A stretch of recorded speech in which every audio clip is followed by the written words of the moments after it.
Here's a big question for you. What if the stuff in your house was holding you back from a joyful retirement? You know, you cannot drag your accumulated stuff of yesterday into this phase of life. We're going to show you how to unload a lot of that now.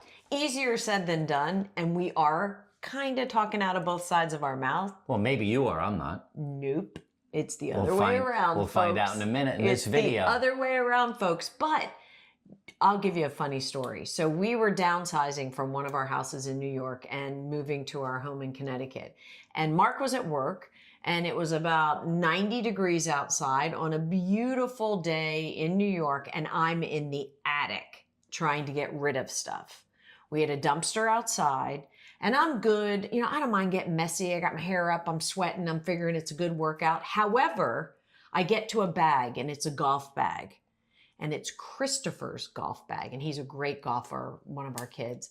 And I go to grab the bag, and inside the bag is an entire family of mice. Well, they weren't still there. There were remnants. Oh, no. They were there. Oh, they said hello? And they jumped out, and they scurried everywhere, to which I thought to myself, now what do I do? Do I drag this old golf bag that was, by the way, full of granola bars and snacks and all the things that Christopher needed for golf that the mice had been eating? Do I drag it through the house?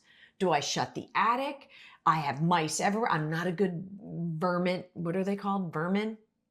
Do you know Rats, what you mice? did? You remember what you did? I remember I shut the door. I put a towel at the bottom, thinking that would help us not get them through the house. And I called you, and I yelled every 4-word curse word I could think of.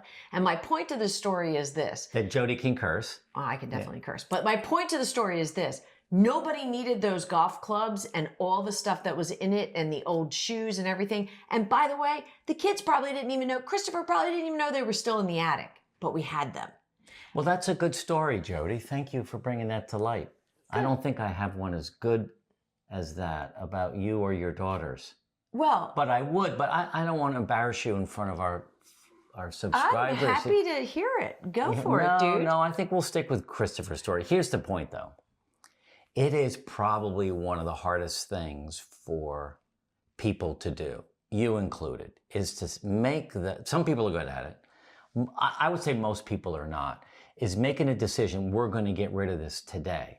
And you either have to decide, you know, and we're going to get into it a little bit now, but this whole idea of decluttering and downsizing, it's hard. Well, it's really hard to let go of stuff. But what we want to share with you today, I think though you get to wait a second. You get to these years, and it's not just your own stuff that you're trying to decide on anymore. That's my point. You get to this phase of life and you've got kids stuff. You might have your parents stuff. You might have grandkids stuff. You might have your own stuff. You might have Mark's stuff. If you have Mark's stuff, I'm sorry, because that's a lot of stuff. You know, and if you have all this, you're making decisions not only on your goods, but other people's goods. And I think as retirees, we get stuck there. I don't know where to go with this video. I think we should just end it because basically we're giving everyone the word that you can't do it. No, you can do it. All right. So you can do it. You can do it. And that's what we want to talk about. So before we go further, in the link below in the show notes is our free downsizing guide. Take a look at that. That really is helpful. It's helped a lot of people, a lot of our subscribers make the move. It helps us because we go through this time and time again. So some of the reasons why people get stuck is they have this trap of, I might need this thing one day, right? You all probably own things. I'm going to keep it because I might need it one day. That is a common trap that affects us all the time. It does. And it can affect you too. And it does. And it also clutters your space in your head, your space, in your physical space. And it prohibits you from bringing new things in because you have all this old cluttered stuff that you think you might need one day. And here's another reason that people get stuck here is because they own this thing, you own this thing, and you think it's worth a lot of money, or you think it's worth $100. And you don't want to just donate it. You want to sell it. We get stuck overestimating the value of things that we own. That's why we don't get rid of it. That's one stumbling block. What's the third one? The other one is, you know, sometimes you have items that are linked to different times in your life. So I'll use, you know, I was a lacrosse player. So I'll use my university's, you know, letterman's jacket or letter person's jacket. And I still have it. Like nobody wants that. I'll never wear it. Why do I still have it?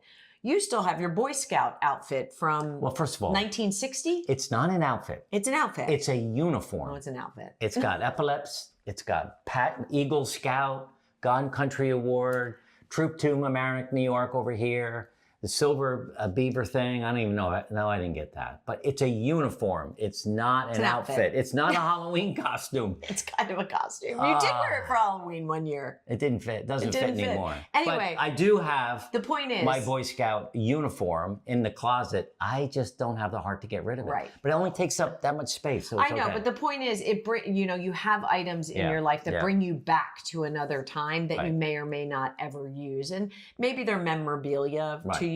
So maybe you have to figure that out. So you mentioned this earlier. Let's talk a little bit about how decluttering and downsizing helps. Less stuff equals more freedom. And it's not even more freedom to replace it with new things. It's just that I think about that Boy Scout uniform. Well, I'm thinking about it now and I can't get it out of my head. I don't know what to do with it. But if I got rid of it, it wouldn't be in our life anymore. You'd never be able to bring it up again and it would be gone. But less stuff is more freedom. And we keep struggling with that a bit, and you might too. And it makes transitions easier when you do minimize your stuff. We just transitioned from our home in Connecticut to a new home that we have in New Jersey, and we had to downsize yet again. And we still brought with us some stuff and things that I still know we need to get rid of, but we brought them, and it made the transition easier that there were less, but we still have more things to downsize, wouldn't you say? Yeah. So all right, less stuff is more freedom. And the other thing is selling your stuff or getting your stuff is not, it's not a sacrifice. It's self-care. It really is good for the soul and your mind to take some of these things and give them away, sell them, donate them, whatever it might be.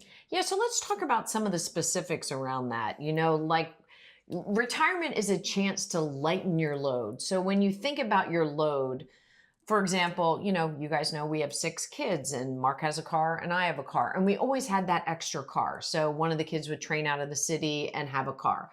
One of the kids would fly in from wherever they lived and we had a car. So we never really had to disrupt our life because we had a car. It wasn't a nice car. It was an old Nissan Pathfinder or something. But anyway, we had a car. The reality is our kids either have cars or don't have cars by choice now. So we got rid of the car. Right. So the big thing to get rid of. The first thing to think about before you retire is selling the extra car. Right. Now, if you don't have an extra car, then obviously you wouldn't sell a car. But if there's 2 of you and you need 2 cars, that's fine. If there's 2 of you and you really only need 1 car, maybe you can walk to town and all of that. But a big thing to think about selling before you retire is that extra car. The second thing is bulky furniture. When we got married, a lot of it. When we got married 15 years ago, we cobbled together a house with furniture that you had, furniture that I had, that came from my parents, and it was big and it was bulky. This feeling of getting rid of big, bulky furniture that maybe has been in your family for years and replacing it with lighter, more modern, maybe brighter, feel-good kind of furniture is a huge change in your life. And this is the time to do that. It was interesting. When we moved from one house to the next, we thought for sure we would have a bidding war from our children on who gets what. The fact of the matter was they didn't want any of it. They didn't want brown furniture, which means wood. I tried to explain that to them. They didn't want brown furniture and they didn't want bulky furniture at all. They just didn't have the space for it, and they didn't want it. Yeah. So there was nothing to do with that. The next thing that I struggled with for the first year, because I retired early and I thought that maybe I would go back to work at some point. I had a wardrobe full of suits, right? All different colored suits, pantsuits, skirt suits, dresses, things for work. Letting go of that formal wardrobe, I think, is really important. Making room in your closet for your new retirement self. Yes, I agree 100%. I held on to, I probably had, 10 suits, 12 suits, a lot of dress shirts, lots of neckties. Lots of ties. Because ties, they get wide, they get narrow, they get really narrow, they get wide again. So I held on to them. And as the wide came in and out, I always had a huge supply of ties. We don't need those anymore. So getting rid of a good portion of some of your work attire before you retire is really a smart move. And it does, again, it's self-care, It lightens your load. Right. You feel good about it. You're repurposing it for somebody else to wear that really might not have the means to buy a suit like that. Right. The next one you should talk about. Duplicate kitchen gadgets. So again, we got married 15 years ago, and I'm a cook. I'm a amateur cook. I love to cook, but I had a lot of cool gadgets. Well, Jody had some of the same gadgets, although she didn't know what to do with them or how to use them, but she had them. Drop a note below. Like how many that was mean. How many potato peelers do we really need in the house? So going through your kitchen drawers, and listen, as far as decluttering, the best way to start a decluttering project to get this big rush of dopamine and feel good, take one drawer, empty it out, put stuff back in that you want to keep, and donate the rest or throw it out, whatever it is. But duplicate kitchen gadgets is kind of crazy. Like, how many blenders do you need? We had 2 blenders for a while, and the one was stuck way in the back of the cabinet. Right. Someone else is now using that blender because we donated it. So that's it. The last one is old sports or hobby equipment.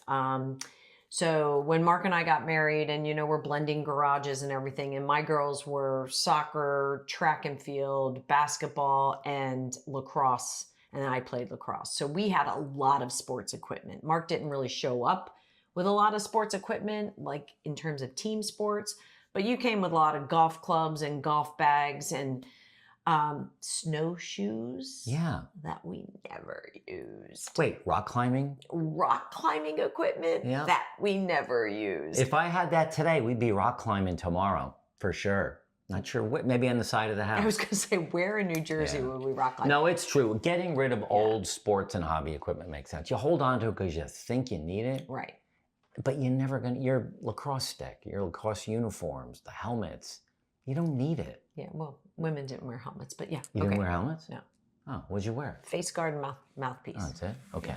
Listen, drop in the comments below. What's one thing you're holding on to that you're now made the decision you're going to unload out of your life and get rid of that? Leave that in a comment below for us. We talked a lot about downsizing and unloading things before you retire. Watch this video next. Tips for redecorating a downsized home. You're really going to like it. There's really great information in here.